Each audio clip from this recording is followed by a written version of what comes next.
সুপ্রিয় দর্শক, আপনারা দেখছেন এসপিএন বাংলা টিভি। দেখুন ও সাবস্ক্রাইব করুন এসপিএন বাংলা টিভি, দেশ ও মানুষের কথা বলে। জনরল ভাই বলেছেন রাত্রি যাপন করতে হয়েছে অনেক দুঃসহভাবে। যে কবরস্থানে পার দিয়ে আমরা হাঁটতাম না, সেই কবরস্থানেও রাত্রি যাপন করতে হয়েছে। অনেক সহযোদ্ধাকে হারিয়েছে। সেদিন 11 নম্বর ওয়ার্ডে কর্মী সভা করতে গিয়েছিলাম। ওই ওয়ার্ডের সদস্য সচিব কান্না জড়িত কণ্ঠে বললো, পুলিশ আমাকে গ্রেফতার করার পর আমার শিশু সন্তান করেছিল। বলছিলাম আমার সন্তানকে আমার পরিবারের কাছে ফেরত দেবে, তারা রাস্তার মানুষের কাছে ফেলে রেখেছে। আমার সহযোদ্ধা খিলগা থানা ছাত্র দলের তৎসময়ের সাধারণ সম্পাদক নুরুজ্জামান জনিকে কসপায় হত্যা করেছে, কিন্তু তার সেই সময় তার স্ত্রী ছিল গর্ভবতী। তার সন্তান গর্ভপাতের পর, সন্তান ভূমিষ্ঠ হওয়ার পর পিতাকে দেখে না, পিতা বলে আজও রাখতে পারে নাই।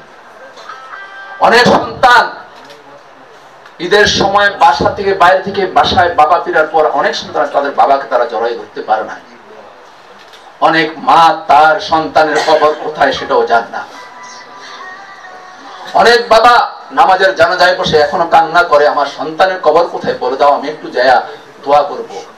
এভাবে অনেক সহযোগিতাকে গুম করেছে। গুম করেছে সবুজবাগ থানা ছাত্র দলের বিপ্লবী সভাপতি সুজনকে, গুম করেছে সবুজবাগ থানা ছাত্র দলের সহসভাপতি ফরাদকে, গুম করেছে খিলগা থানা ছাত্র দলের ফরসার সম্পাদক মাহমুদুল ইসলাম রনিকে, গুম করেছে সহযোদ্ধা সূত্রপুর থানা ছাত্র দলের সভাপতি পিন্টুকে, তৎসময় আমি ছাত্র দল দক্ষিণের সাধারণ সম্পাদক ছিলাম। গুম করেছে সূত্রপুর থানা ছাত্র দলের সাংগঠনিক সম্পাদক সম্রাটকে, গুম করেছে বংশাল থানা ছাত্র দলের সোহেলকে, গুম করেছে কোতোয়ালি থানা ছাত্র দলের সাধারণ সম্পাদক জয়কে। এইভাবে অজস্র সহযোগিতা অজানা নাম, নিউ মার্কেটের বাপ্পি, ধানমন্ডির রাজু, কলাবাগানের জসিম, হাজারবাগের ইসমাইল।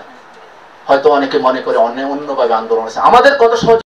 বিজয়ের শুভেচ্ছা, অভিনন্দন। প্রিয় বন্ধুরা আমার, আজকে বিসিআরসি কাউন্সিল বাংলাদেশের আমাদের মুক্তিযুদ্ধ এবং আজকের বাংলাদেশ শীর্ষক আলোচনা সভার আয়োজন করেছে। আজকে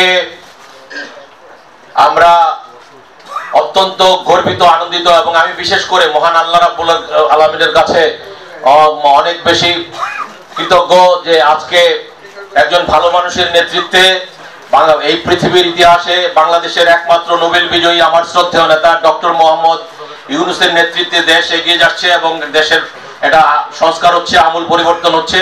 আমি দৃঢ়ভাবে বিশ্বাস করি এই প্রাজ্ঞ বিজ্ঞ ডক্টর ইউনূসের নেতৃত্বে বাংলাদেশের একটা পরিবর্তন হবে এবং একটা সুন্দর সংস্কার হবে এবং সংস্কারের পরে বাংলাদেশের আপামর মানুষ সুন্দরভাবে তাদের পবিত্র আমানত ভোট দিতে পারবে এবং ভোট দেওয়ার মাধ্যমে একটি গণতান্ত্রিক সরকার প্রতিষ্ঠিত হবে, এটা আমি দৃঢ়ভাবে বিশ্বাস করি।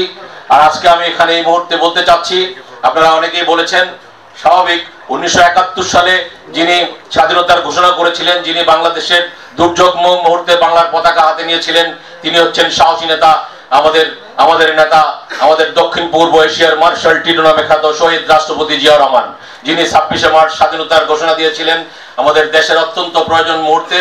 এই ঘোষণাকে নিয়েও বিগত সরকার বিভিন্ন রকম বিকৃত করেছে, বিভিন্ন রকম তারা অপব্যাখ্যা দেওয়ার চেষ্টা করেছে।